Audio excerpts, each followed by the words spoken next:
Today we are going to discuss about the Peninsular Plateau. Peninsular Plateau is the one of the most important physiographic divisions of India.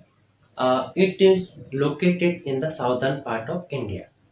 But at first we will discuss about what is the meaning of peninsula. Answer is peninsula means a landmass almost surrounded by water by three sides. That is called peninsula. Okay. So in this way, this physiographic division's name is peninsular plateau. Peninsular plateau formed by the igneous rocks and mainly plate tectonic. According to plate tectonic theory, Gondwana land the old fractions of landmass which is from the peninsular plateau, and after lava floating and igneous rocks formed in this region. Okay, so peninsular plateau mainly we can divide into two major parts. One is central highland or Malwa plateau, and another is the Deccan Trap or Deccan plateau. Okay, so you can see here the peninsular plateau. The peninsular plateau is a tableland composed of the uh, old crystalline, igneous, and metamorphic rocks. This plateau consists of two broad divisions, namely the Central Highlands and the Deccan Plateau. Okay, the Central Highland and the Deccan Plateau. And location of the outline map of India. Here, these are the location of locations of Deccan Plateau. Okay, or Peninsular Plateau. Now we are going to discuss about the one of the major part of the peninsular plateau. Name is the Malwa Plateau or Central Highland. Uh, Central Highland located in the northern part of Narmada River, and it is surrounded by southern part in Narmada River, Binda mountain range, and in the northwest Aravalli hills. Okay, Central Malwa Plateau, also known as Central Highlands. Malwa Plateau, a broad area, and this area drained by some river that is called Chambal, Kane, etc. Okay, and its slopes is from southwest to northeast.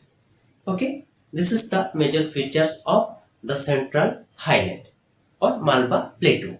Central Highland and Malwa Plateau. Here, Central Highland and Malwa Plateau important for map related questions. Okay, and another is Central Highland and extends from the eastern part of India, also known as Bundelkhand and Baghilkhand.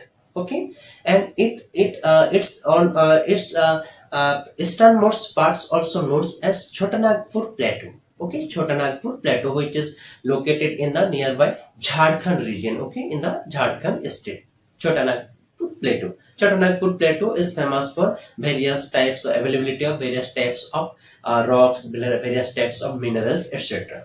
Okay, so in the Central Highland, we can classify into sub categories like Malwa Plateau, Bundelkhand, Baghilkhand, Chotanagpur Plateau. Okay, Malwa Plateau, Bundelkhand, Baghilkhand, and Chotanagpur Plateau.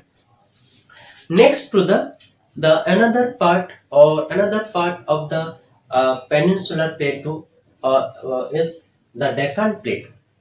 Okay, the Deccan Plateau, a triangular shape of landmass. Okay, which is located in the southern part of India, mainly southern part of Narmada River. Okay, and it is triangle shaped. It eastern part of triangular shaped landmass, and which is made by lava floating. Okay, lava floating, mainly basalt rock. Okay, and this region divide we can divide into some small categories like Eastern Ghats, the Western Ghats, and Deccan Trail. Okay, and some another areas like Karbi Anglong plateaus, okay, etc. Next is the Eastern Ghats. Eastern Ghats, one of the important mountain range located in the eastern part of the South India. Okay, eastern part of South India. Eastern Ghat mountain range are not continuously; it is scattered, and its elevated are low than Western Ghats. Okay, highest peak of the Eastern Ghats is Mahendragiri. Okay, and Severai and Javedi is the part of southern part of the Eastern Ghats mountain range, which is located in the Tamil Nadu.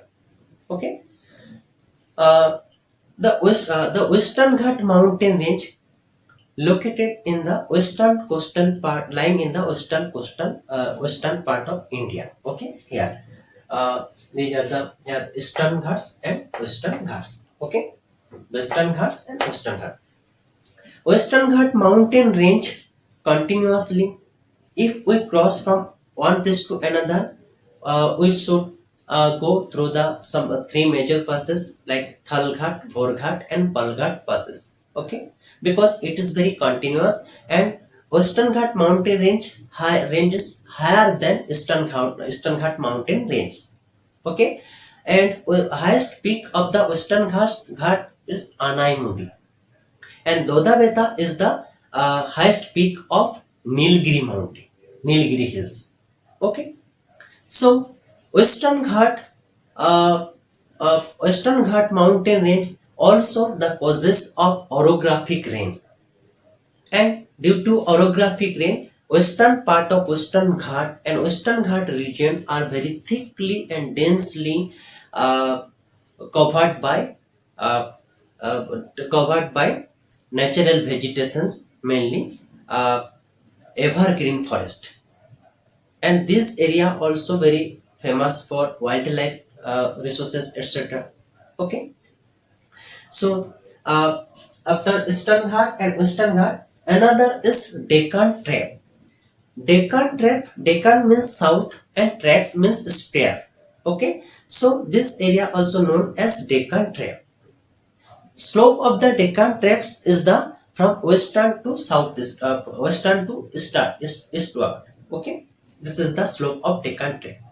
Deccan Trap mainly formed by the black soil and one of the prominent cotton growing area.